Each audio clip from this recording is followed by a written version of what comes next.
kumtumikia Mungu mahali pale. Mtu wa Mungu, usiku wa leo Bwana anasema ya kwamba tukaweze kumpatia nafasi, akaweze kutusaidia kuingia katika viwango vya kumtumikia vizuri mahali ambapo tulipo. Nikodemo alipoona dhoruba ndani ya maji.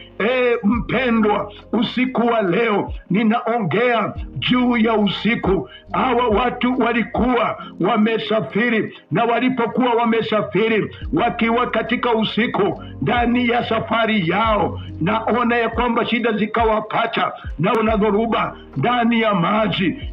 Mpendwa, usiku wa leo ninaongea juu ya usiku. Hawa watu walikuwa wamesafiri, na walipokuwa wamesafiri wakiwa katika usiku ndani ya safari yao, naona ya kwamba shida zikawapata, na